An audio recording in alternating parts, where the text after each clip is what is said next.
Et on se retrouve dans ce beau mois de janvier, déjà pour vous souhaiter la bonne année à vous, et aussi pour vous parler d'un nouveau sujet, un sujet qui sera peut-être un peu moins tech et qui va changer un peu, mais c'est la bonne occasion de lancer ça pour commencer cette nouvelle année en douceur. Et pour ça, j'accueille comme d'habitude la team classique, Mathieu. Mathieu, comment tu vas aujourd'hui? Ça va super, bonne année à tous et à toutes. J'espère que l'année se passera super bien pour vous. Je vous souhaite plein de bonnes choses. Et ouais, un sujet moins tech, ça change un peu, mais tout aussi intéressant, je pense. Ouais, effectivement, ça je doute pas que le sujet il est intéressant et on a pas mal de choses à dire. Et bien sûr, Maxence. Et Maxence, toi, comment tu vas en ce début d'année? Eh ben, très bien, bonne année à tous. J'espère que vous avez passé des bonnes fêtes de Noël et un bon nouvel an pas trop alcoolisé. Et puis hâte de recommencer je veux dire nouvelle saison, cette nouvelle année 2025 en beauté avec un super épisode. Ah bah écoute, cette nouvelle saison, on est au milieu de la saison 2. On, on va essayer déjà de la finir et puis après on attaquera la saison 3. Il n'y a pas de raison de s'arrêter en si bon chemin. Et ce fameux sujet dont on vous tease, c'est un sujet qui est un peu large, qui est le recrutement globalement et le marché de la tech. Actuellement, donc cette année qu'on a vu en tout cas dans l'année 2024, d'un point de vue tech, c'est-à-dire d'un point de vue de nous en tant que soit personne qui recrutons dans les équipes, soit en tant que candidat ou en suivi d'offres. Et pour ça, il y a quand même plusieurs points, on va dire, qui sont assez cruciaux à aborder. Il y a eu les nombreux layoffs, il y a eu un marché qui s'est un peu durci. Et puis il y a eu aussi la fameuse controverse du remote qui a commencé à être de plus en plus décriée par beaucoup d'employeurs. Euh, donc, globalement, on pourra en parler pas mal. Je pense que ça peut être intéressant de commencer par l'état de la tech sur 2024. Qu'est-ce que vous en avez pensé globalement? Je pense que tout le monde l'a vu, mais 2024, 2023, énormément de layoffs, t'en parlais. Donc un marché qui s'est tendu, peut-être un peu moins en Europe qu'aux US pour le coup. Ça a peut-être été un poil plus épargné en Europe, en tout cas en France, que côté US. Et puis un marché qui est devenu plus compliqué, les gens, enfin en tant que personne de la tech, on est peut-être aussi moins sexy avec des salaires qui ont baissé. En tout cas dans les dernières offres que j'ai pu voir passer, globalement les salaires ont un peu baissé, ou du moins stagné par rapport à post-Covid où tout s'était quand même emballé et même dans la tech où on était déjà plutôt bien rémunéré, on a encore passé une étape au-dessus. Voilà, je pense qu'on en est à peu près là aujourd'hui. Je serais curieux d'avoir votre avis aussi. Bah, le marché, c'est sûr, c'est pas le même que pendant la période Covid où c'était un peu la folie. Comme tu l'as dit, il y a eu les layoffs. Bon courage s'il y en a, enfin, s'il y en a qui, et désolé pour vous s'il y en a qui en ont fait partie. Enfin, je connais du monde, bien sûr, dans certaines scale-up où c'est arrivé malheureusement. Après, moi je dirais que la tech en France, en fait, il n'y a pas un marché, il y a des marchés qui avancent pas à la même vitesse. Et j'ai quand même l'impression que le marché est plus difficile pour certaines personnes par rapport à d'autres. On pourra en parler, mais voilà, pour moi, il y a vraiment des marchés à plusieurs vitesses aujourd'hui. Et c'est ça, en fait, qu'il faut garder en tête, je trouve. Et le remote, oui, attaque généralisée sur le remote un peu partout. On pourra en parler également. C'est assez intéressant à voir. Il y a plein de choses à dire sur ça. Damir, qu'est-ce que t'en penses, toi? C'est vrai que vous avez déjà dit pas mal de choses. C'est un marché qui, on va dire, a pris un petit coup de frein comparé on va dire, la grande lancée où clairement on était sur un TGV rapide, un TGV en mode 300 km/h. Il y avait aussi à une époque des vagues de recrutement qui étaient énormes. Maintenant, il y a des vagues de layoff. Après, j'ai l'impression que parfois c'est vraiment plus des effets d'annonce pour des investisseurs et autres que réellement des enjeux, on va dire, de besoins réels. Comme tu sais, il y a plusieurs marchés. Moi, je distingue vraiment deux marchés, qui est le marché, on va dire, plus d'expertise, de gens qui sont déjà de la seniorité, qui ont potentiellement de la vision, des choses comme ça. Et du coup, le marché qui, pour moi, est un des marchés qui a le plus souffert, qui est le marché, on va dire, des juniors, avec, en fait, depuis des années, on voit se construire de plus en plus chemin, on va dire, de formation un peu express, avec des qualités très disparates, pour des reformations, des formations pour sortir des devs rapidement, en vendant un peu le marché IT comme étant, vous pouvez assez rapidement avoir un boulot, avoir plein d'avantages et être très bien payé. Sauf qu'à force de dire ça pendant des années, on a saturé le marché des juniors. Et aujourd'hui, j'ai vraiment l'impression que c'est compliqué quoi, quand on est junior, qu'on n'a pas d'XP.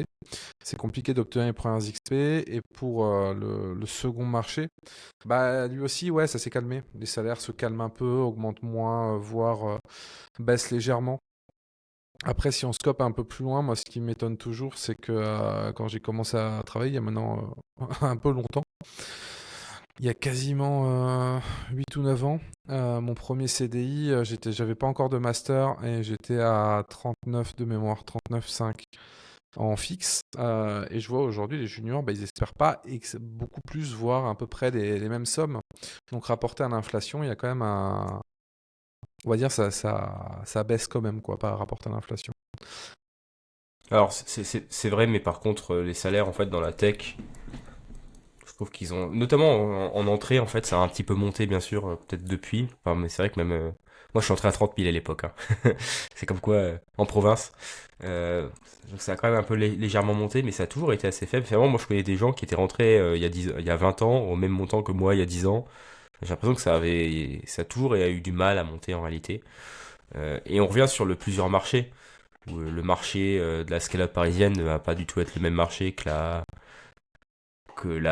des entreprises un peu plus locales, je dirais, de province. Ça joue énormément également sur ça. Je suis tout à fait d'accord avec ce que tu dis, Damir, sur la saturation du marché par les juniors. Moi, c'est ce que je vois. Alors, j'ai pas la science infuse, hein, je suis pas RH, j'ai pas des stats sur des dizaines de boîtes, mais je vois un peu dans mon entourage, etc. Globalement, c'est impossible de recruter une personne expérimentée. Il y en a pas sur le marché. Voilà, il y a personne. Il y a pas de CV, notamment côté SRE, et il y en a pas. Euh, c'est des gens qui sont très très très très rares. Par contre, vous ouvrez un poste, je suis sûr il y a aucun problème d'avoir un poste de junior de recevoir 400 CV, quoi. Il y a une vraie, moi, je vois vraiment aujourd'hui, il y a un énorme, enfin, la pyramide des âges est assez effrayante, je trouve, en fait, dans la tech aujourd'hui. La juniorité, notamment. Après, c'est logique en fait. Les seniors d'aujourd'hui sont les juniors d'il y a 10 ans. Et il y a 10 ans, on était en manque de profil, donc on peut pas d'un seul coup avoir eu plus de profils en senior. Et en fait, jusqu'à potentiellement la fin de notre carrière, ça changera pas en fait. Jusqu'à la fin, on sera toujours en sous-effectif de nos profils parce que plus on gagne en année et plus on monte en compétences. La grosse différence sur les juniors, c'est que aujourd'hui, les niveaux des juniors sont surtout extrêmement inégaux. Tu prends toutes les formations de reconversion qui doivent en sortir des trains entiers à l'infini, tous les 3 mois ou tous les 6 mois, ils doivent te sortir un nouveau batch de jeunes reconvertis, ou moins jeunes pour le coup. Le problème, c'est que aujourd'hui, je vois pas qui peut se recruter des jeunes reconvertis typiquement. Parce que globalement, déjà quand tu sors d'un master, t'es bon à pas grand-chose. Mais alors quand tu sors d'une reconversion de 3 mois, moi à chaque fois que j'ai vu des gens en entretien qui sortaient de reconversion, le niveau il est catastrophique. 2 ans plus tard, il commence à être tout juste intéressant par rapport à quelqu'un sorti d'école, et pourtant ils sont déjà là à demander. Moi j'ai eu des reconvertis qui savaient pas faire grand-chose et qui me demandaient 50 000 euros en sortie de leur page de 3 mois, quoi. Et t'es là, tu fais, mais revenez dans le monde réel en fait. Non? Déjà en master, je trouve qu'il y avait. Moi, je sais que j'ai donné cours à des masters en deuxième année, donc avant qu'ils arrivent sur le marché de l'emploi.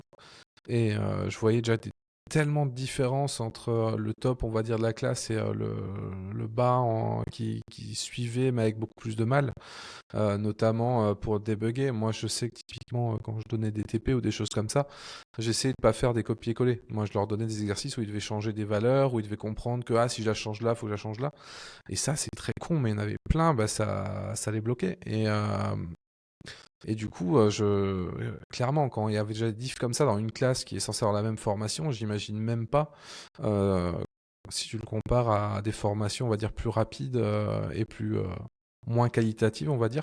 Après, il y a aussi une grosse différence que moi je remarque sur les juniors, là je parle au niveau du parcours académique classique, c'est l'alternance. Moi, typiquement, j'ai fait 3 ans d'alternance sur 5 ans d'études. Ben, je trouve que ça a beaucoup aidé en fait pour l'insertion pour le coup. Ouais, alors sur ça, ouais, alors déjà t'as raison. Bon, moi j'ai fait la fac aussi. Par contre, j'étais peut-être pas le. Ça dépend de quand on parle, mais j'étais pas l'élève le plus assidu, notamment à certaines périodes. Voilà, l'appel du bar était trop fort. Donc finalement, j'ai certains profs qui m'ont croisé à l'époque, qui devaient se dire, celui-là, il ira nulle part. Bon, au final, ça s'est quand même fait. Comme quoi, on peut aussi se réveiller. Et la motivation des gens, quelle que soit la formation, joue aussi beaucoup. Et donc voilà, je voulais déjà dire ça que on pouvait toujours rebondir en fait, quelle que soit la formation. Et tu parlais quoi là, d'avenir à la fin? Je voulais rebondir aussi sur ça, j'ai oublié. Bah, c'était l'alternance dont je parlais à Ah la oui, fin. l'alternance exactement. Ouais, l'alternance, c'est vrai que c'est intéressant. Après, j'ai de plus en plus l'impression que l'alternance, en fait, c'est là pour payer les écoles privées des gens. Enfin, voilà, une populaire opinion, mais et pas que dans l'informatique, hein. Pas que dans l'informatique. Là, on s'éloigne un peu du sujet, mais t'as 1 million de bachelors qui sont ouverts en France, plus ou moins reconnus par l'État. Tout est à 10 000 balles par an. Et finalement, t'inquiète, l'alternance va te financer le truc, quoi. Enfin, moi, j'ai un peu l'alternance, je sais pas si en fait on la voit de plus en plus pour les bonnes raisons. Voilà, Ah, mais c'est mon ça, avis. c'est clair que c'est une partie des raisons. Il y en a aussi en public après, hein, et d'ailleurs, si vous faites en école publique, ça finance aussi les écoles publiques. C'est pas que ça coûte moins cher, hein, c'est les écoles publiques qui récupèrent quand même les, euh, les frais là, ce qui est une bonne chose. Mais oui, c'est sûr que le privé pousse aussi à l'alternance parce que c'est un moyen de financer sans faire un emprunt, ce qui est quand même. Bon, après, certains se font payer par papa et maman, hein, c'est encore une autre histoire. Mais c'est un moyen d'éviter de commencer la vie avec un emprunt de 30 000 balles à rembourser, clairement. C'est ça. Mais il y a encore toujours en France énormément d'écoles publiques. Et ça, il faut pas l'oublier. Enfin, c'est ça que je voulais un peu aussi rappeler parce que j'ai l'impression que on pourrait faire un podcast sur les études en fait. Il y a plein de choses à dire sur le sujet. Mais pour Pour le recentrer coup, un. ça serait rapide Vas-y, chez moi, vas-y. j'en ai pas fait. Voilà, ben voilà. En plus, on a un exemple parfait ici. Bah, tu pourras nous parler de comment tu nous parleras de comment tu as mis le pied dans tout ça et quelles a été les conséquences de ne pas faire d'études. Est-ce que ça t'a réussi ou pas? Ça sera peut-être une bonne discussion.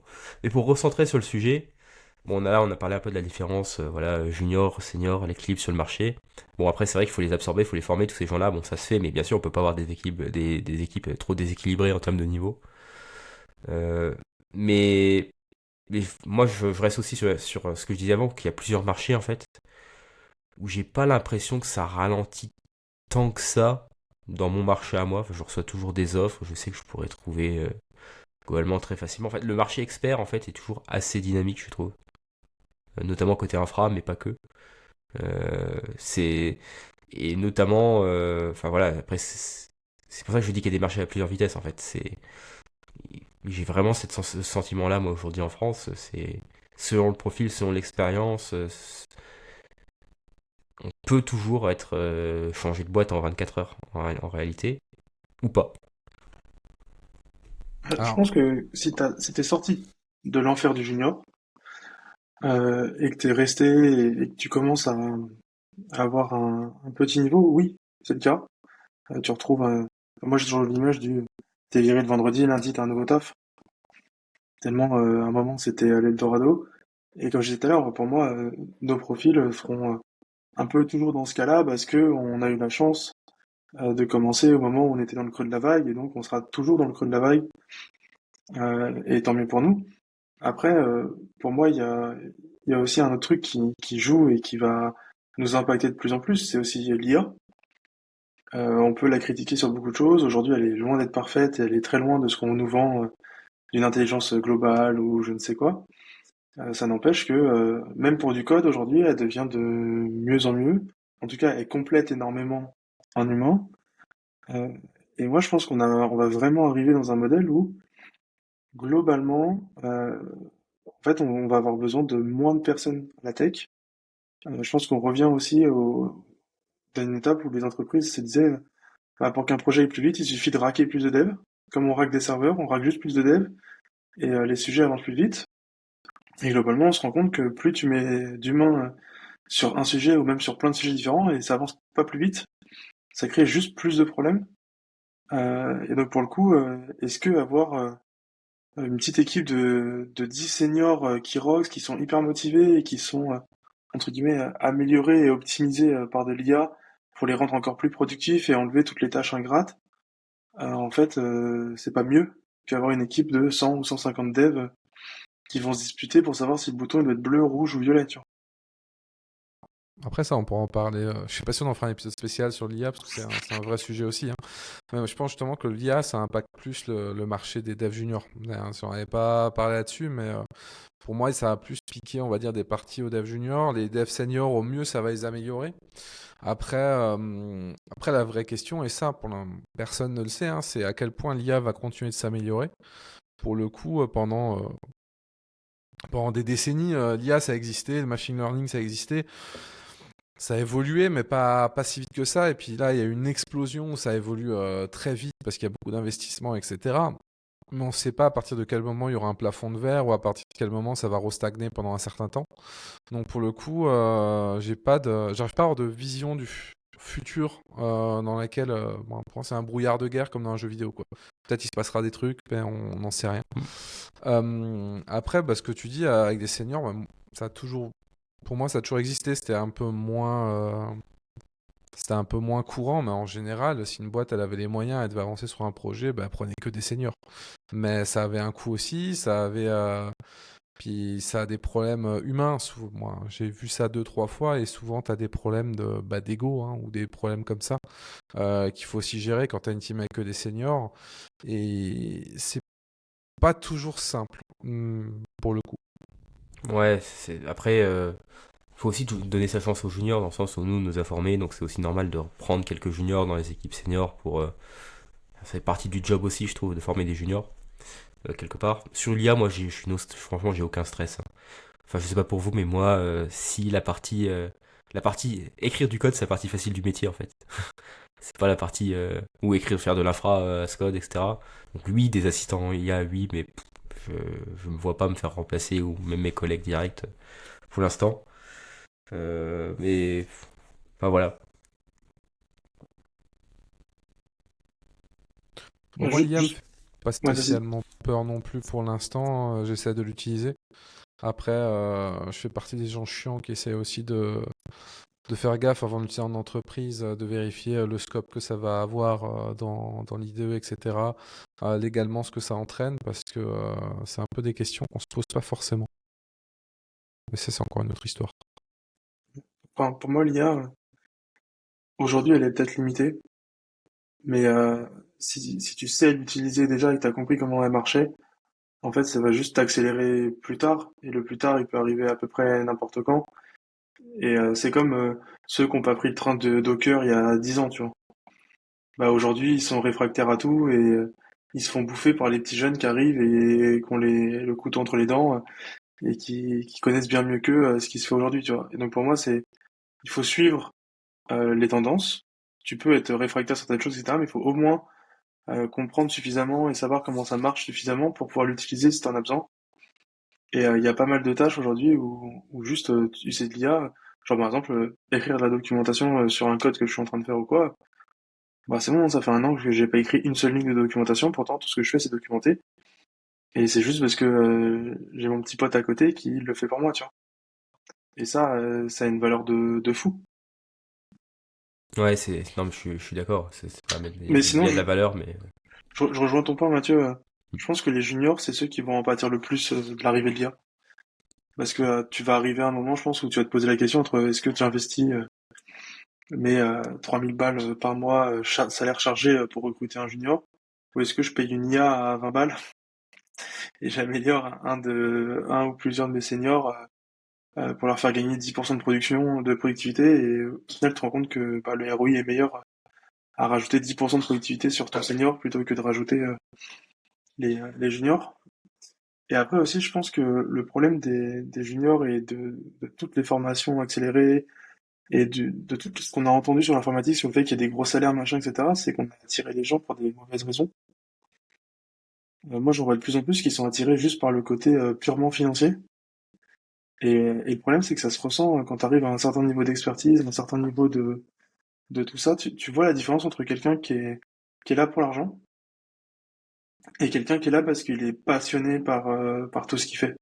Et ça se ressent énormément en fait, dans sa capacité à évoluer. Et, euh, et je pense que demain, en fait, les boîtes, elles vont juste plus vouloir, vont vouloir en fait, des gens qui sont passionnés et qui ont envie d'aller toujours plus loin, toujours plus fort, etc. Peut-être au prix de d'autres problèmes mentaux au passage. Ouais, après, C'est peut-être un autre problème. j'avoue que moi j'aime pas cette idée qu'il faut être passionné et tout. Parce que moi j'ai connu. Alors c'est sûr que souvent les gens qui sont passionnés sont meilleurs parce qu'ils s'investissent plus aussi. Parce que bah, quand ils ont fini le taf, ils continuent de bosser ou des trucs comme ça.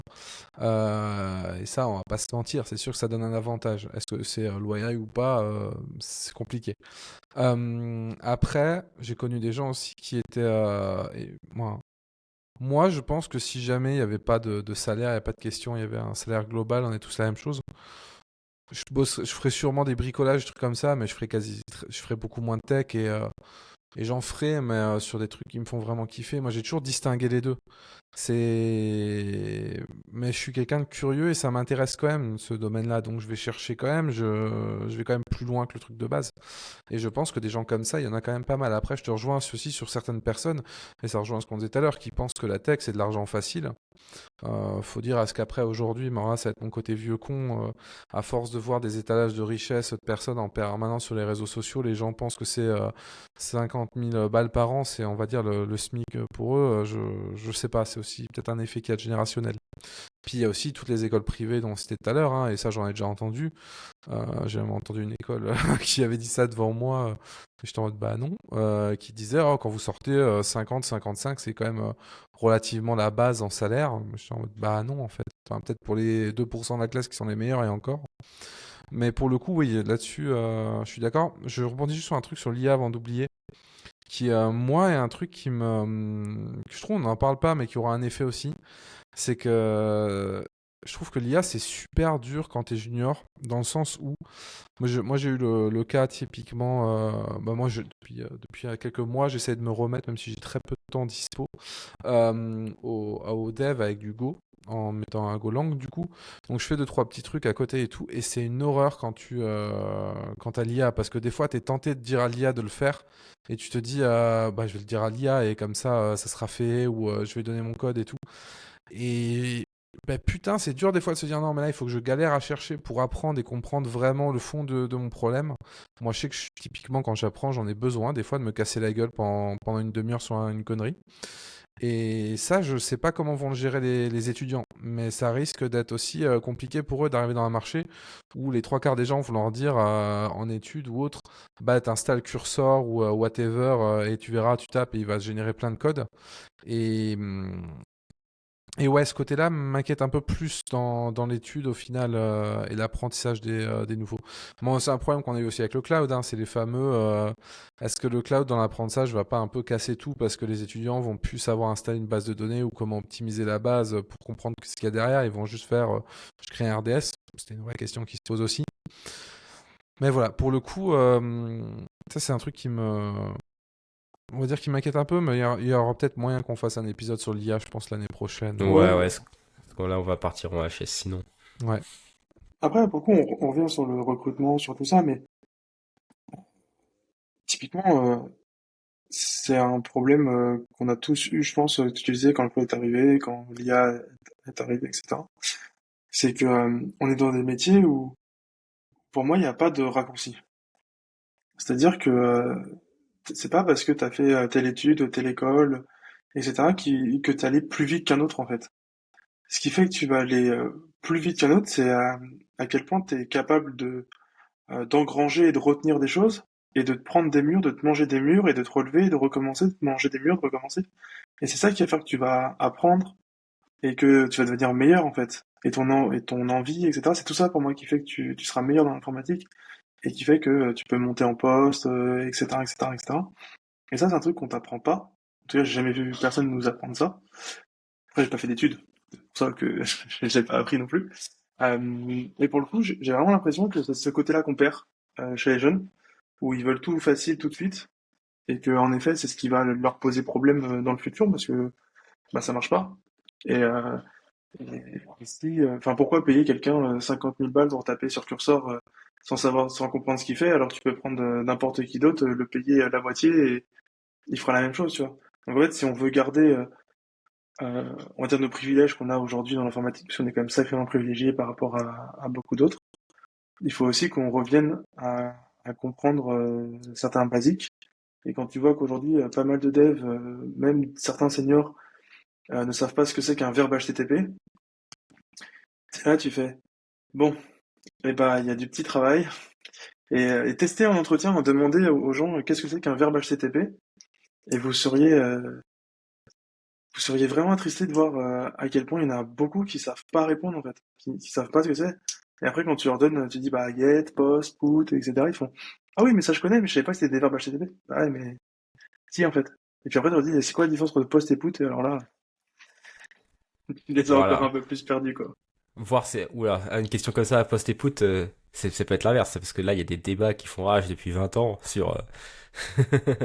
Ouais mais par exemple dans Rest c'est assez normal tu Oui, vois. oui, oui, dans Rest, oui, création versus update. Enfin, après, t'as patch aussi, que tu peux aussi.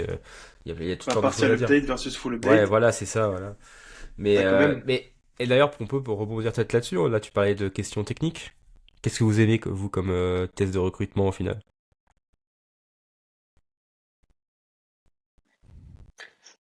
Gros vaste sujet. Pendant très longtemps j'étais contre tout process de recrutement, c'est-à-dire que déjà faire les trois entretiens, un RH, un avec ton manager et un avec ta future équipe, ça me saoulait déjà. J'étais contre les tests techniques, etc. Maintenant que je suis de l'autre côté, on va dire que c'est moi qui fais beaucoup plus passer les entretiens. Je comprends pourquoi en fait on fait tout ça, pourquoi on fait trois entretiens voire plus, pourquoi on a l'impression que c'est un peu toujours la même chose, mais en fait non, on vient vraiment checker des choses différentes. Et même les tests techniques, tu vois, bah j'en reviens maintenant. Ça me dérangerait plus de passer des tests techniques pour rentrer dans une boîte. Par contre, là où avant dans ma carrière j'ai pu, en changement de poste, ratisser large, c'est-à-dire que je pouvais te passer 5 entretiens dans la semaine, un par soir, et puis je prenais l'offre qui m'intéressait le plus. Je pense que maintenant je serais beaucoup plus sélectif, c'est-à-dire que je passerais peut-être que un ou deux tests techniques parce qu'en fait j'aurais extrêmement ciblé les boîtes et j'aurais posé énormément de questions en amont pour savoir si la boîte pouvait me convenir ou pas, avant même d'en arriver à l'entretien technique et au test technique, quoi. Après, c'est aussi parce que d'expérience, tu sais plus ce que tu recherches, ce qui te va pas et ces choses-là, quoi. Enfin, moi, c'est un peu le même cas, hein. Autant à une époque, franchement, je prenais Excel, je faisais une trentaine de lignes et hop, au bout de 2 semaines, je voyais ce qui était intéressant, ce qui était globalement le meilleur rapport entre la qualité de la mission, le salaire et puis les emmerdes, si j'ose dire. Autant maintenant, ouais, je suis beaucoup plus sélectif. Mais pour les questions, pour en revenir à à ta question de base, euh, je suis pas fan des gros tests, notamment ce que j'appelle les devoirs maison, où tu donnes du code à faire à la maison, des trucs comme ça. Parce que bah, déjà, je trouve que c'est potentiellement super relou pour les gens. Après, bon, que là, personne peut demander des avis à d'autres personnes et tout, et moi, ça m'intéresse pas d'avoir du coup la vision d'une autre personne, mais la personne qui est en face. En vrai, j'aime bien les questions justement relativement basiques, mais qui permettent, on va dire, de voir la réflexion de la personne. Genre, là, j'ai pas spécialement d'exemple, ça fait un petit bout de temps que j'ai plus fait de recrutement, pour le coup. Mais je sais que typiquement, bah, tout ce qui est petites questions, qui des fois sont des questions qui n'ont pas forcément de sens final, mais qui ont plus un sens de raisonnement, sont intéressantes. Typiquement, tu veux... comment bah, je vais trouver un exemple qui est quand même correct. T'as pas accès route sur une machine, comment tu peux, on va dire, mais t'as accès, on va dire, à un binaire en tant que sudo, comment tu peux faire pour essayer d'aller plus loin, etc.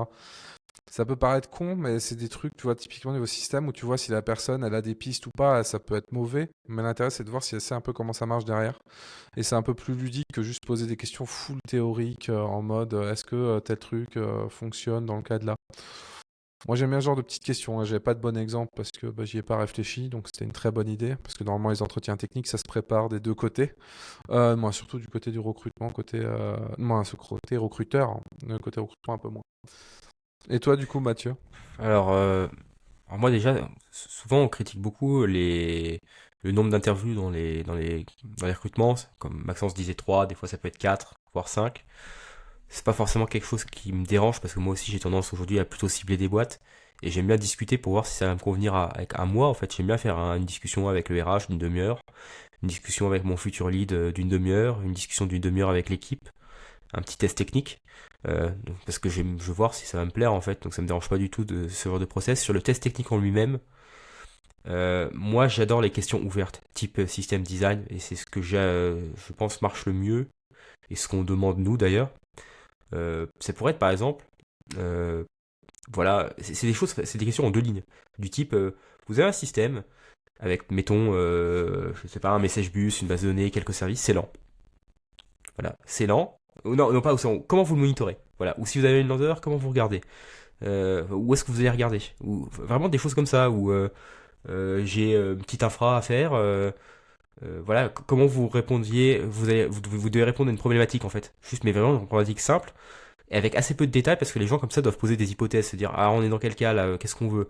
On veut faire du monitoring mais jusqu'où? Enfin de l'observability mais jusqu'où, etc., etc. Pareil sur de l'infra, est-ce qu'on parle de multi-région, de monorégion, multi-AZ, est-ce que le truc doit être tolérant aux pannes ou pas? C'est quoi les SLA, etc., etc. Et c'est quoi à quoi les données ressemblent? Enfin il y a plein de choses en fait qu'on peut ensuite creuser en débrief. Euh, je suis plus du tout intéressé moi par les questions, on va dire, de théorie pure. Enfin, je m'en fous. En vrai, je la Google ou je demande à l'IA, voilà, et il me la donne la réponse. Même si bon, ça peut être utile dans certains cas. Voilà, les verbes HTTP, je pense que oui, quand même, il y a quand même une base à avoir, peut-être. Mais sinon, voilà, le reste, je m'en fous un peu des détails du kernel ou des trucs comme ça. On s'en fout, quoi, clairement. Euh, c'est pas important, je pense. Du moins, pas dans mon job. Et ensuite, je trouve que les tests techniques purs sont complètement inutiles. Moi, à mes dernières interviews, il y a 3 ans, une boîte me demande un test technique. Déjà, ils m'envoient un document, ils me disent, bon, on estime à 12 heures la durée du test à faire à la maison, hein. Je fais, ok, what the fuck.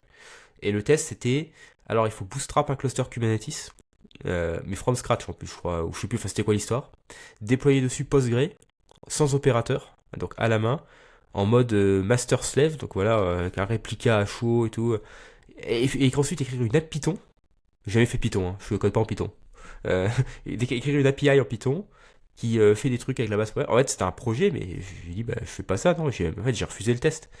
Et ça, en fait, il n'y a plus d'intérêt. Mais pareil pour des tests plus courts. Voilà, si demain, moi, on me demande d'écrire un rôle Ansible ou un module Puppet, mais, je dis, mais, enfin, non, quoi. Enfin, ça sert à rien en plus. Je veux dire, qu'est-ce que vous allez apprendre avec mon vieux rôle Ansible puis j'en suis plus du tout là. Enfin, je veux dire. Donc les tests techniques purs, en fait, je m'en fiche, je déteste ça. Moi, je veux des tests qui amènent de la réflexion, en fait, où on voit comment les gens réfléchissent. Et c'est pour ça, le mieux, c'est le système design avec des questions ouvertes, des questions d'infra, des questions ou de dev, mais généralistes. Et généralement, après 1 heure de discussion avec la personne, on sait si on veut travailler avec elle ou pas. Ouais, alors, attends, je suis d'accord en grande partie. J'aime beaucoup mixer un peu de questions théoriques. J'aime bien en fait savoir, tu sais, dans les CV, il y en a certains qui mettent 5 étoiles sur un, je sais pas, Kubernetes, et ils mettent les 5 étoiles, ils cochent les 5 étoiles. Donc, Oui, alors là, oui, je comprends, oui. ou les pourcentages, machin, etc. Donc là, tu donnes une indication forte sur ton niveau. Et donc j'aime beaucoup commencer en fait en lançant des questions sur Cube, par exemple, s'ils mettent expert Cube, et monter tout doucement en puissance pour voir où ils s'arrêtent. Ce qui permet d'avoir leur vrai niveau et de savoir à quel point le CV est déjà potentiellement un petit peu bullshit ou pas. Et après, sur les tests on va dire techniques purs, c'est sûr qu'un test de 12 heures chez moi à faire, c'est no go. Enfin, ou alors tu me payes, là il n'y a pas de problème, je prendrai une journée et je ferai ton test. Mais sinon, 12 heures de test chez moi à faire, non. Par contre, un truc de 2 heures, pourquoi pas. Tu vois, à l'époque, quand j'avais passé mon entretien chez Livestorm, il y avait un test technique à faire qui était hyper vague. Tu devais déployer sur AWS un endpoint qui répondait en get, ça répondait Hello World. Et tu devais justement designer le truc, machin, etc. Et c'est le genre de sujet, tu sais, c'est un peu, c'est comme tu disais, les sessions de design. c'est là que vu que c'est tellement vague que tu te prends la tête tout de suite, tu dis ouais, je vais déployer un cluster Kubernetes, haute dispo, machin, etc. Et je me rappelle qu'à la fin, j'avais envoyé un bucket S3 avec un CloudFront devant et juste un fichier index enfin, HTML qui renvoyait le truc, quoi. Et quand ils avaient reçu mon test, on en avait discuté et tout. J'aurais dit bah ouais, mais en fait, le test était hyper vague. Et en dehors d'être hyper vague, vous voulez de l'haute dispo? Il n'y a pas mieux sur AWS. S3, c'est ce qui a le plus gros niveau de disponibilité. CloudFront aussi. C'est full haute dispo. Par contre, si vous voulez mettre du dynamique, on peut parler, on peut faire autre chose. Mais là, il n'y a pas mieux, en fait, si vous voulez faire de la haute dispo sur AWS, il n'y a pas mieux, quoi. Et donc, c'était intéressant, et j'aime bien quand c'est ce genre de truc-là où, tu vois, moi, typiquement, ce que je demande aujourd'hui quand je recrute, c'est si un test technique, c'est limité dans le temps, c'est-à-dire qu'une heure ou 2 heures, grand max. Et le but, c'est pas spécialement d'avoir un truc full fonctionnel, mais c'est d'avoir une base qui nous permet de lancer après une discussion de pourquoi t'as designé ça comme ça, pourquoi t'as fait ça, pourquoi t'as codé ça en Python et pas dans un autre langage, pourquoi, je sais pas, tu vois, pourquoi t'as nommé cette fonction comme ça, pourquoi t'as pas respecté tu vois, en Go, t'as quand même des design patterns qui existent sur la différence entre internal, SRC, etc., tu vois. Ben, en fait, le fait d'avoir un petit bout de code, des fois même juste une to-do app, je m'en fous, tu vois, le truc le plus bête du monde, ça marche. Il y a même un entretien que j'aime bien faire maintenant, c'est nous qui fournissons un bout de code et on demande à la personne de le review en live avec nous, tu vois. Sauf que dans le bout de code qu'on fournit, il y a des dingueries, tu vois. Genre, en Go, on ferme pas les connexions SQL. Et c'est des trucs où quelqu'un qui a jamais fait de Go, il le verra pas parce qu'il connaît pas les subtilités. Et par contre, si t'as fait un minimum de Go, tu le sais, tu le vois et tu le remontes tout de suite, tu vois.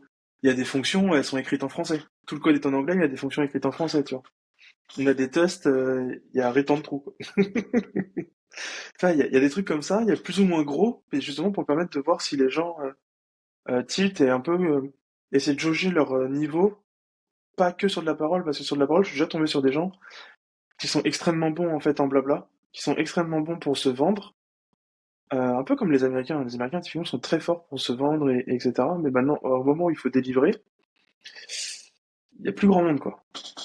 Et donc, je trouve que le test technique, c'est intéressant. Et le test technique, on dit aussi beaucoup sur la boîte. Typiquement, une boîte qui fait du Go, elle va pas te demander de faire un test technique en Python, tu vois. Enfin, ça aurait aucun sens. Donc, je trouve que ce qui t'est demandé en test technique peut déjà te donner pas mal d'informations sur un peu ton futur poste, etc., tu vois. Mais après, pour rebondir juste là-dessus, c'est vrai que moi, j'avais pas parlé. C'est vrai que les tests d'open design, j'en faisais aussi. Généralement, je les faisais en complément. Alors, c'était 15 minutes de questions un peu qui étaient plus des questions de logique. Là, j'avais donné un exemple système, mais des fois, c'était des trucs un peu plus ouverts sur des API ou des choses comme ça. Mais des questions très ouvertes et tout, je trouve qu'il y a. Moi, j'ai pas d'avis fixe dessus. Mais j'ai déjà eu de tout et de rien. Des fois, c'était très révélateur. Des fois, au final, bah, la personne, elle a juste répété un pattern qu'elle a déjà connu et puis du coup, elle s'en sort. Des fois, ben, c'est quelque chose où j'ai jamais eu je me suis jamais. C'est jamais le truc qui m'a permis de me décider seul. Au final, c'est une alliance de plusieurs, on va dire, catégories de choses. Comme disait Maxence au début, où tu testes d'abord un peu le niveau sur les trucs d'expertise principaux. Et après, peut-être des questions open qui sont plus des questions d'échange ou Après, pour ce qui est question de review de code et tout, j'en ai jamais vraiment fait. J'en ai subi, dans le sens où j'étais dans le siège du testé, et puis... Mais j'en ai jamais fait dans l'inverse.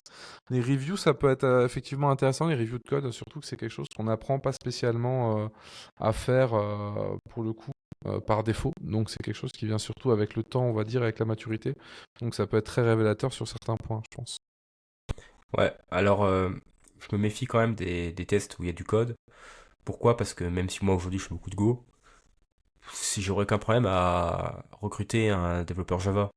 Et si je lui donne un test technique en Go, bah s'il doit apprendre le langage plus faire le test, ça peut être problématique. Donc c'est pour ça que j'aime pas trop les tests avec la technique en fait, parce que c'est pareil pour des tests infra. Si on demande à quelqu'un de faire un module Puppet dans le test alors qu'il a fait du Ansible ou du Pulumi toute sa vie, bah, il va passer en fait 5 heures chez lui déjà à apprendre la techno, en plus il va l'apprendre mal dans le rush. Donc j'ai du mal à. Moi j'ai toujours du mal un peu à avoir l'intérêt. Donc, ou alors il faut vraiment laisser la techno au choix. Ensuite sur la partie système design, moi c'est vraiment le truc où j'arrive à juger les gens. Parce que, alors déjà, alors, d'abord, je vais rebondir sur un truc. Maxence, t'as raison, faut creuser les technos du CV. Quand je dis, il faut pas parler de questions techniques précises, c'était plus les pièges, comme on voit parfois en interview. Oui, c'est quoi la fonction bash pour faire ça? C'est quoi l'appel kernel pour faire ça? Enfin, des trucs un peu des détails où en fait tu googles, tu trouves. Voilà, ça a pas beaucoup de valeur, mais quelqu'un en effet qui me dit, c'est déjà arrivé dans le passé, hein. Oui, je suis expert Kubernetes, pas de bol, c'est moi en face à l'entretien. Et ben oui, forcément, ça va pas passer. Ça va pas passer, et puis en plus c'est KO direct, hein. KO, mentir sur le CV, il n'y a pas de, y a pas de seconde chance. Mais ensuite, le système design, j'aime bien parce que même si les gens s'en sortent et donnent un pattern, bah, c'est à moi en fait dans l'interview où je vais poser de nouvelles contraintes. Je vais dire, par exemple, toi Maxence, ton exemple avec CloudFront, etc. Bah, peut-être que tu vas me faire ça, enfin, même sur papier, t'es pas obligé de le faire pour de vrai, mais tu dis, ah, moi je fais un CloudFront d'un bucket, et je dis, ok, maintenant on fait du dynamique, qu'est-ce qu'on fait? Peut-être me dire, bah tiens, je mets ça dans une lambda. Puis après, je vais dire, Lambda ok, mais Edge. non, mais en fait, en fait on va vraiment Non, mais tiens. itérer. Tu vois. On va itérer et je vais te dire, ah ouais, mais maintenant je vais faire multi-AZ, etc., etc. Puis j'ai une contrainte aussi, je dois publier des events, je sais pas quoi. Puis maintenant je veux faire du multi-région. Ta DB, tu vas faire comment? Et le failover, tu vas faire comment? Sur ton multi-région? Est-ce que tu aurais une autre solution? Tu connais les DB qui peuvent faire du multi-région nativement? Ah oui, mais attention, là tu me proposes Cassandra, c'est quoi le modèle de données de Cassandra? C'est quoi l'ange des colonnes? C'est pas, en fait, et là tu déroules, et tu vois jusqu'où la personne va, en fait, et où peut aller, et tu creuses, à chaque fois en rajoutant des nouvelles contraintes, en posant des questions, en retournant, en analysant les technos, en retournant en arrière, en avant, etc. Ça, c'est le genre de test où j'adore. Mais même moi, en tant que candidat, là, je m'éclate, en fait. Un truc comme ça, s'il y a une personne en plus qui a du répondant en face, parce que moi, j'attends que ça soit du ping-pong, hein. Un truc comme ça, bam, bam, bam, bam. Je suis à fond, hein. Je suis à fond pendant le test. Mais là-dessus, je suis d'accord, il faut que ce soit un échange. Moi, pour le coup, moi vraiment, je pense que j'ai vraiment choisi un mauvais exemple pour ma question. Mais j'aime pas les questions fermées comme des binaires. Moi, typiquement, une question que j'ai eue qui était, je pense, une des pires que j'ai reçues, c'était à l'époque où j'étais admin 6 et je faisais un peu de Windows aussi. On m'a dit sur telle version de Windows avec telle licence, combien je peux avoir de CPU? J'étais en mode, bah, je sais pas, mais je regarde quand je l'achète la licence. Moi, Deux. Et- bah, c'était vraiment une question à la con, quoi. Et ces trucs-là, ça a aucun intérêt parce que dans la vraie vie, t'en as pas besoin. Mais il faut plus comme tu dis, ouais, un échange pour creuser, orienter aussi. Non, C'est mais un ça, peu le but, quoi. c'est une évidence, hein, c'est que l'échange est ce qui te donnera le plus d'informations. Et après, il faut aussi que les gens apprennent à dire je ne sais pas. Moi, un des red flags que j'ai le plus, c'est. Moi, j'ai trop de pistes aussi après quand les gens vont passer des entretiens avec moi pendant ce temps. C'est ça. Ils vont pouvoir tout désavancer. Mais j'aime bien poser des questions, des fois assez pointues. Ça m'est même déjà arrivé de poser des questions avec des gens plus capés que moi et où j'avais pas la réponse. Mais juste, je voulais voir jusqu'où la personne était capable d'aller. Et en même temps, j'apprends des choses, donc c'est cool, tu vois. Et juste, il y a des gens, ils sont pas capables de répondre, je ne sais pas, quoi. Alors que juste, en fait, on est en train de discuter. C'est pas parce que tu me dis que je ne sais pas que je vais pas te recruter. Le but, c'est aussi de montrer que comment tu te comportes. Et si t'es pas assez humble pour dire je ne sais pas à un entretien de recrutement, j'imagine pas la suite quand tu vas vraiment pas savoir un truc important. Mais dis-le en fait. Personne va te tuer parce que tu sais pas quelque chose, t'as le droit de pas savoir.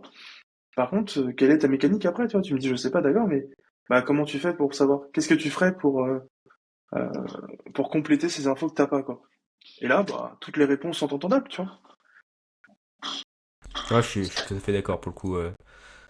Il y a le je sais pas, enfin, ne pas savoir le dire, c'est un gros problème. Ou les gens qui restent coincés sur leur solution, où tu leur dis ça marche pas, et ils disent si, si, ça marche. Enfin, faut pas comment dire ça, moi enfin, c'est des cas que j'ai dans le passé, hein, il y a longtemps. Je parle pas forcément des expériences actuelles, parce que j'en ai passé quand même un paquet avec le temps des entretiens, où j'en ai fait passer. Des fois, il y a des choses assez surprenantes en entretien qui se passent. Mais bon, c'est la vie. Il y a aussi de très mauvais. Là, on parle beaucoup de candidats, mais il y a aussi beaucoup de gens qui savent pas faire passer des entretiens. Enfin, je pense aussi. Le problème est vraiment dans les deux sens. Euh, Sinon, peut-être. Je sais pas ce que vous en pensez, on pourrait peut-être parler du remote. Il nous reste un peu de temps. C'est vrai qu'on a parlé beaucoup du marché, etc., des méthodes d'entretien, mais le télétravail aujourd'hui, c'est un gros argument, on va dire, également dans le recrutement. Moi, je fais du télétravail depuis avant le Covid. Donc, finalement, quand la hype a prise, j'étais déjà en télétravail.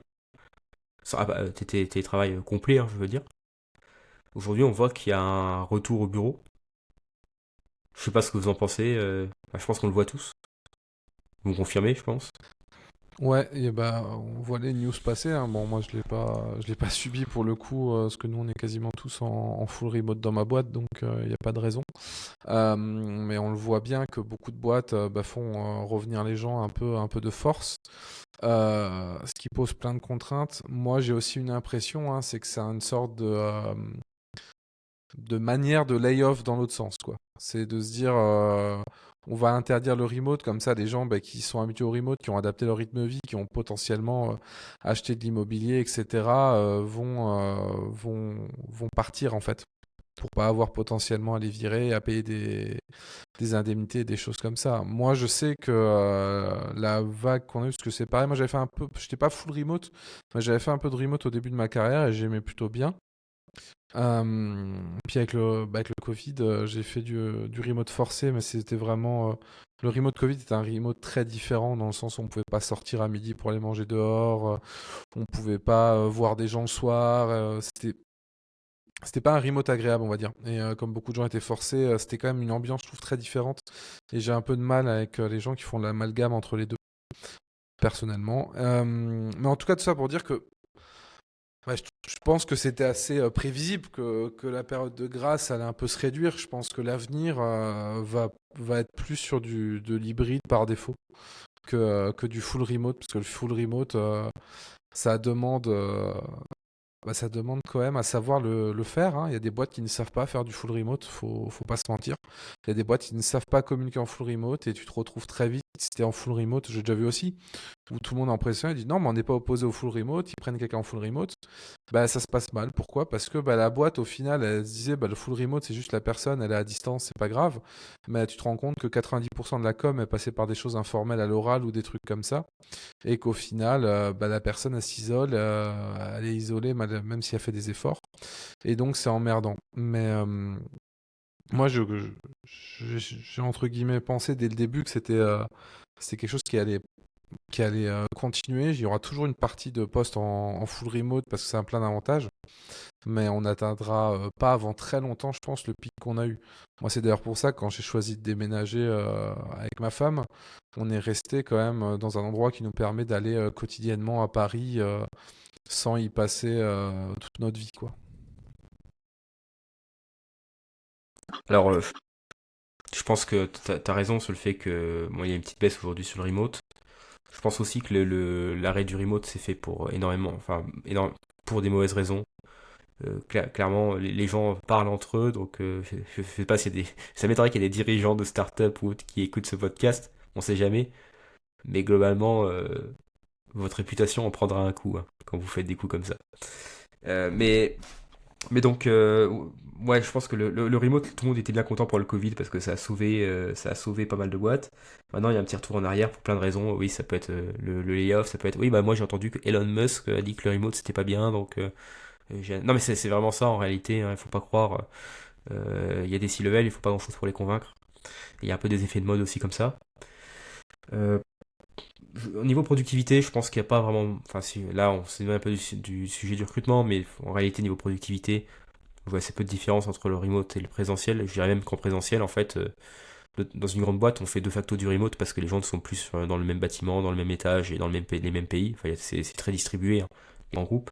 Et finalement, même au bureau, tout le monde est souvent sur son casque dans l'open space. Euh, mais, euh, mais après, je suis quand même content de la situation sur le remote, dans le sens où moi, avant le Covid, quand j'étais en remote, enfin, c'était vraiment l'exception de l'exception de l'exception. Maintenant, dans les derniers chiffres, oui, ça a baissé, mais je crois qu'on voit encore 20% des boîtes de la tech qui recrutent en full remote, etc. En fait, c'est assez gros. En fait, c'est assez gros, je pense. C'est déjà bien. En fait, ça me suffit presque, et j'ai presque envie de dire, en fait, ça va être les boîtes les plus matures, souvent. Ça va être les boîtes où ça bosse le mieux, les boîtes qui ont réussi à passer, voilà, à casser certains préjugés sur le télétravail, où ça marche chez elles, qui sont organisées. Et donc, en fait, c'est là que je vais cibler naturellement. Le reste, je m'en fiche un peu en réalité.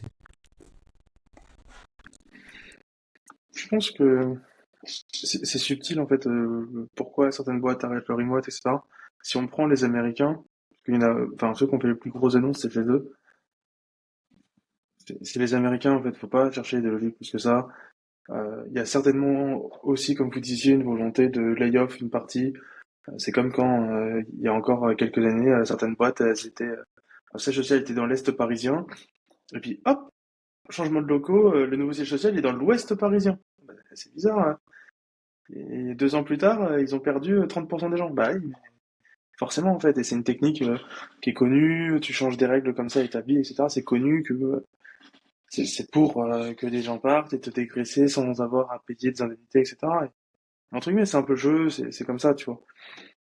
Mais faut pas prendre, je pense que enfin, la logique américaine comme la logique européenne.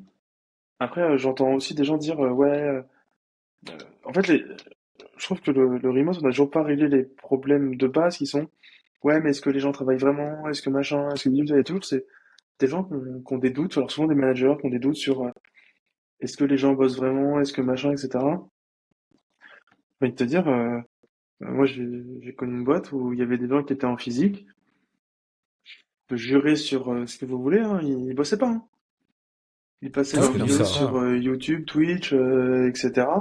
Et à 16h59, ils avaient déjà le manteau sur le dos, le PC était éteint depuis 16h45, et à 17h00, ils étaient en bas du bâtiment, quoi. Mais, enfin, en fait, ça change rien. C'est quelqu'un qui veut pas bosser, il bossera pas plus en remote, et il bossera pas plus en physique, en fait. Ouais, mais Pour- c'est une illusion de pour- contrôle. J'ai l'impression que c'est vraiment une illusion de se dire s'il est dans les bureaux, il va forcément travailler. Alors que comme tu dis, hein, moi j'en ai vu plein des exemples de gens qui bossaient pas ou moi j'ai déjà vu des gens qui étaient devant leur PC qui regardaient du porno au boulot parce que ils passaient le temps quoi. J'étais en mode What the mais fuck. franchement il y a un problème là. Mm. Mais Donc Ouais, pour moi, en fait, mais là, ça là montre c'est un les RH truc. qu'il faut appeler un truc comme ça. Ouais, C'est c'est c'est clair. plus. bah oui, c'est Pour moi, ça montre un truc très important sur une boîte, en fait. Si demain, le plus gros sujet important pour une boîte, ça devient est-ce qu'on a le droit de faire du remote ou pas? En fait, si c'est ça ton plus gros problème que tu as aujourd'hui dans une boîte, ouais, casse-toi en fait. C'est que la boîte, elle a rien à foutre, elle sait plus quoi faire, monsieur. Il y a tellement de millions d'autres sujets à gérer plutôt que, enfin, laisse les gens bosser là où ils veulent. Si t'as envie de venir au bureau, viens au bureau. Si t'as pas envie de venir au bureau, viens pas au bureau. Tant que le boulot il est fait, qu'est-ce qu'on en a à faire de là où tu bosses? Enfin, bah, la vraie question ça peut être par contre est-ce qu'on sait faire du remote? Ça c'est très différent, tu vois. mais en fait, faire du remote, ça veut rien dire. C'est juste apprendre à communiquer. Et c'est le problème dans toutes les boîtes, c'est la communication, c'est ce qu'il y a de plus dur. C'est le plus dur à gérer. On fait toujours des erreurs de communication. Mais une boîte qui ne sait pas communiquer en physique ne saura pas communiquer en remote. Le remote changera rien, ce sera même pire qu'avant. Ah oui, Ouais, non mais mais j'ai dans déjà les vu deux des sens. boîtes où c'était ouais, c'était clairement pire en remote et du coup ça faisait que c'était beaucoup plus compliqué quoi. Bah, Ouais, mais quand tu regardes les grands groupes aujourd'hui, tu prends un Société Générale à l'époque où j'y bossais, tout le monde était en physique parce que le remote c'était globalement pas possible. Les VPN n'étaient pas designés pour, c'était hyper compliqué, il fallait suivre 9 millions de procédures pour réussir à avoir un accès VPN. Bon, globalement, tu venais sur site. Mais en fait, c'est du remote. Enfin, j'arrivais le matin et je pouvais m'asseoir n'importe où. Pas forcément à côté de mes équipes, pas forcément avec les gens avec qui je bosse, je pouvais m'asseoir à n'importe quel étage, dans n'importe quel bâtiment de Val-de-Fontenay. Et je suis déjà en remote en fait. Je passais ma journée sur Skype Business en call avec les gens, etc. Enfin, c'est juste que je me déplaçais physiquement dans un bureau, mais sinon, en fait, j'étais déjà en remote. Et dans les grands groupes, en fait, sont déjà en avance sur ça. Pour une fois qu'ils sont en avance sur quelque chose, ils sont déjà en avance sur ce côté travail en détaché, en fait, parce qu'ils sont tous passés en flex office, parce que quand le jour où tu as, on va dire, un bench ne te suffit plus, il te faut plusieurs étages, tu vas pas, quand tu travailles à Val-de-Fontenay, à Société Générale, tu vas pas aller prendre le RER pour aller bosser avec le mec à la Défense, tu vois. Bah non, tu prends ton Skype Business et tu l'appelles et vous bossez ensemble en partageant votre écran. Ouais, c'est ouf, c'est ce qu'on fait en remote aujourd'hui. Ouais, mais ça, c'est les grands groupes. Mais moi, j'ai déjà vu des équipes qui étaient petites ou avec du full physique ou dès qu'il y a quelqu'un en remote, moi, c'était compliqué, quoi. Genre, ils oubliaient le PC quand il y avait le stand-up, ils faisaient stand-up, ils faisaient ah merde, il y a machin qui nous a ping pour nous demander le lien, quoi. Oui, Enfin, tu vois, j'ai déjà vu des mais trucs comme ça et c'est des choses qui. Ça s'apprend. Mais il faut comme que les boîtes aussi. tu fais pas une réunion avec des gens en remote et des gens en physique, tu fais pas une réunion où tout le monde est assis en face d'un PC. Chacun prend son fucking PC et la salle est équipée d'équipements qui permettent d'avoir un son potable pour tout le monde, tu vois. Et Ah c'est oui, comme bah c'est tout. ça. Au bout d'un Oui, oui, moment, non, mais je suis d'accord. Mais dans l'idée, je suis entièrement d'accord avec toi. Et je suis d'accord aussi qu'il y a certains groupes. Moi, ce qui me fait rire, c'est que du coup, les grands groupes comme la SG, on pourrait citer aussi OVH il y a quelques années, hein. Bon, maintenant, je pense que c'est plus le cas. Mais moi, quand j'avais postulé à une époque à OVH, globalement, l'équipe dans laquelle je devais être, il y avait personne à Paris. Moi, je devais être seul de l'équipe à Paris. Il y avait une partie qui était au Canada, une partie qui était du coup dans le nord, à Roubaix, et puis j'aurais été le seul à Paris, et je devais quand même venir au bureau pour mettre mon casque et appeler les autres. Mais j'étais en mode, mais vous faites déjà du remote, mais vous voulez juste que je fasse du remote de chez vous, quoi. Bah ouais, c'est un peu ça. Et puis même sur le. Enfin, on parlait de la productivité. Maxence disait un truc juste, c'est que on a tous fait du présentiel ici, hein. On connaît les spécialistes on arrive à 9h, café, hop, avec les collègues, 9h30, 9h45 voire. On se repose au PC, 10h45, pause clope. Allez, on se reprend un petit quart d'heure en bas. On limite un petit baby en passant. Allez, 11h15, midi, allez, même midi moins 5. Un petit resto jusqu'à 14h, café, 14h30. 16h pause clope, seconde pause clope de la journée, 17h30 départ. En fait, et ça en plus, notamment dans un grand groupe, c'est facile à faire en réalité. Très très très facile à faire, même en présentiel. Je veux dire, quelqu'un qui veut pas bosser, il bosse pas, on le sait très bien. de toute façon, Euh, tu le vois vite, hein, Bah t'arrives tu le sur un vois, bench oui. de dev, tous les devs, ils ont des casques. Tous. Ouais, Il n'y en a tous, ouais. aucun qui bosse pas avec un casque. Pourquoi? Et juste parce qu'en fait, bosser en physique dans un open space, c'est juste un enfer. T'as du bruit. Alors, moi, j'adore le bruit. Je pourrais bosser dans un bar, je serais l'homme le plus heureux du monde. Parce que j'adore ça. Mais tout le monde n'aime pas le bruit, tout le monde n'aime pas tout ça. Et juste, en fait, bosser chez eux, ils sont mieux, t'es moins fatigué. Après, c'est sûr que ta courbe sociale est aussi plus compliquée, parce que si tu sors plus du tout de chez toi, etc., tu peux avoir un isolement social. Et c'est là où moi, j'aime avoir le mode flexible, en fait. C'est-à-dire, fais ce que tu veux. Si tu veux venir au bureau, viens. Si tu veux venir que l'après-midi, viens que l'après-midi. Si tu veux aller dans un coworking parce que t'habites pas là où il y a les bureaux, va dans un coworking. Si tu veux rester chez toi, reste chez toi. Si tu veux, je sais pas, partir. Enfin, moi, tu vois, typiquement, il y a 2 ans, l'été, je suis parti une semaine en Espagne avec ma femme et mes parents. J'ai bossé en même temps, tu vois. Et entre deux réunions, je me faisais un petit plouf dans la piscine. Je peux te dire que cette semaine-là, elle était pas moins productive que les autres. C'est juste qu'elle était différente, j'ai bossé différemment. Le matin, je me levais plus tôt pour bosser le matin tranquillement avant que tout le monde se lève, etc., etc. Mais par contre, tu reviens, bah, t'es reposé, parce qu'en fait, t'as changé ton cadre, t'as travaillé dans des situations différentes, etc., etc. J'avoue que le petit plouf, quand il fait 40 degrés dehors, il est agréable. Faut juste que ça passe côté assurance, quand même. Faut Ouais, quand bah même après, demander en au fait, ça a à RH. voir avec ton Oui, non, mais employeur. je préviens quand même nos Mais tu auditeurs, sais, enfin, hein. il y en a combien des gens qui sont partis post-Covid, etc., s'enterrer dans des coins au fin fond de la France. Moi, j'en ai eu un entretien, des gens qui disent, ah bah moi, venir sur Paris, c'est minimum 8 heures de train. C'est là, tu fais, mais pourquoi tu t'es foutu dans un endroit comme ça? Enfin, rien que pour toi, c'est l'enfer, quoi. Bah, La après, première gare certains aiment bien. de train, c'est 2 heures de voiture. Certains aiment bien, tu vois. Moi, je sais quand nous, on a cherché, moi, la première condition, c'était je veux être sur Paris en moins d'une heure porte à porte, quoi. En transport en commun. Mais certains, ils voulaient vraiment s'isoler parce qu'ils en avaient marre aussi. Mais après, on pourrait partir dans des grands débats qui sont plus des personnes ou autres, hein. Je sais que certains, ils veulent juste qu'il y ait le moins de monde possible et être entouré par la nature, ce que je peux comprendre. Mais après, c'est sûr que effectivement, bah, dès que tu veux aller rejoindre, on va dire, la civilisation, si j'ose dire, bah, c'est tout de suite plus compliqué.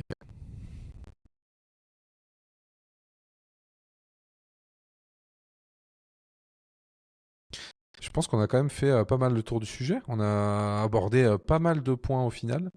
On a débordé sur certains. On a parlé de points on devrait peut-être parler dans une autre émission. On fera sûrement une émission sur l'IA si ça vous va. Bah, du coup, bah, Mathieu et Maxence et nos téléspectateurs, nos auditeurs, téléspectateurs aussi, bah, avec YouTube en quelque sorte. Bah, Bientôt du sur coup, TF1. voilà, c'est ça. En prime. Bah, du coup, non, c'était cool comme petite discussion de début d'année. Même si je vous avoue, on ment un peu hein, à l'heure de l'enregistrement, on n'est pas encore vraiment en janvier. Mais pour le On est le coup, 25 décembre. C'est ça. Parce qu'on est tellement passionnés qu'on fait ça le 25 décembre. On est à table en fait là. On est en plein repas de Noël. Ça C'est se ça. voit pas parce qu'on a mis des écrans verts derrière nous avec nos décors habituels. Mais parce que c'est une émission qui est très très forte niveau technologie. Vous vous en rendez pas compte. Mais en tout cas, merci à vous deux. C'était un plaisir. Merci à vous de nous avoir écoutés. Puis on se retrouve du coup dès le mois de février, sauf si on procrastine un peu trop sur nos bonnes résolutions. À bientôt. Salut.